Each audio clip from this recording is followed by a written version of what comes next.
ಎಷ್ಟು ಓವರ್ ಆಯ್ತು? 3 over 2 ball ಆಯ್ತು ಗುರು. ನೆಕ್ಸ್ಟ್ ಬ್ಯಾಟಿಂಗ್ ನಾನು ಹೋಯ್ತೀನಿ ಗುರು. ಯಾರ ನಾವು ಹೋಗ್ರಿ ಮ್ಯಾಚ್ ಮುಗಿದ್ಮೇಲೆ ನಾನು ಮನೆಗೆ ಹೋಗ್ತೀನಿ, ಚಳಿ ಆಯ್ತೀನಿ. ನೀವೇನೋ ಮನೆಗ್ ಹೋಗ್ತೀರಾ ಅಣ್ಣ, ಆದ್ರೆ ನಮ್ ಪರಿಸ್ಥಿತಿ ಹುಟ್ಟಿದ್ದೊಂದ್ ಮನೆ, ಬೆಳ್ದಿದ್ದೊಂದ್ ಮನೆ. ಅಪ್ಪ ಅಮ್ಮ ಜಗಳ ಮಾಡ್ಕೊಂಡೋದ್ಮೇಲೆ ಅಲ್ಲೂ ಇರಕ್ ಆಗ್ತಿಲ್ಲ, ಇಲ್ಲೂ ಇರಕ್ ಆಗ್ತಿಲ್ಲ. ಮುಂದೆ ಯಾವ್ದೋ ಹುಡ್ಗಂಗ್ ಮದ್ವೆ ಮಾಡ್ಕೊಡ್ತಾರಂತೆ. ಅವನು ಒಂದಿನ ಜಗಳ ಮಾಡಿ ಹೊರಗಡೆ ಇಟ್ರೆ ನಮಗ್ ನೆಲೆನೇ ಇಲ್ಲ ಅಣ್ಣ. ಹೆಣ್ಮಕ್ಳ ಜೀವನ ಬಾರಿ ಕಷ್ಟ. ದೊಡ್ಡವರು ಸುಮ್ನೆ ಹೇಳಿಲ್ಲಮ್ಮ, ಒಂದ್ ಹೆಣ್ಣು ಮನೆ ಬೆಳೆದ ದೀಪ ಅಂತ. ಒಂದ್ ಹೆಣ್ಣಿಗೆ 2 ರೂಪ ಇರುತ್ತಮ್ಮ.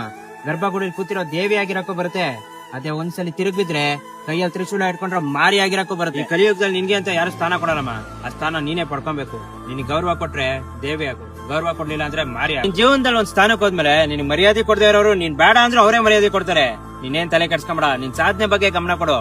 ಇವರೆಲ್ಲ ಇದ್ದಿದ್ದೆ. ಪ್ರಪಂಚದಲ್ಲಿ ನೀನ್ ಮೌನವಾಗಿದ್ರೆ ನಿಂಗೆ ಯಾರು ಬೆಲೆ ಕೊಡಲ್ಲ. ಒಂದ್ಸಲಿ ಧೈರ್ಯ ಮಾಡಿ ಪ್ರಶ್ನೆ ಮಾಡಿ ನೋಡು, ನಿನ್ ನೆಲೆ ಬೆಲೆ ಎರಡು ಸಿಗುತ್ತೆ. ಏನ್ ಮಾಡೋದಣ್ಣ, ಧೈರ್ಯ ಮಾಡಿ ತಿರುಗ್ ಪ್ರಶ್ನೆ ಮಾಡ್ಬೇಕಂತ ನನ್ಗೂ ಅನ್ಸುತ್ತೆ. ಆದ್ರೆ ಅವ್ರೆಲ್ ಬೇಜಾರಾಗ್ತಾರೋ ಅಂತ ಸುಮ್ನೆ. ಒಂದ್ ಹೆಣ್ಣಿಗೆ ಕರುಣೆ ಇರ್ಬೇಕು ನಿಜ, ಹಾಗಂತ ಕಣ್ಣು ಮುಚ್ಕೊಂಡು ಅವ್ರು ಮಾಡಿದ್ನೆಲ್ಲ ಸಹಿಸ್ಕೊಂಬಾರ್ದಮ್ಮ. ತಲೆ ಮೇಲೆ ಹೊತ್ ಕುತ್ಕೊಂಡ್ಬಿಡ್ತಾರೆ.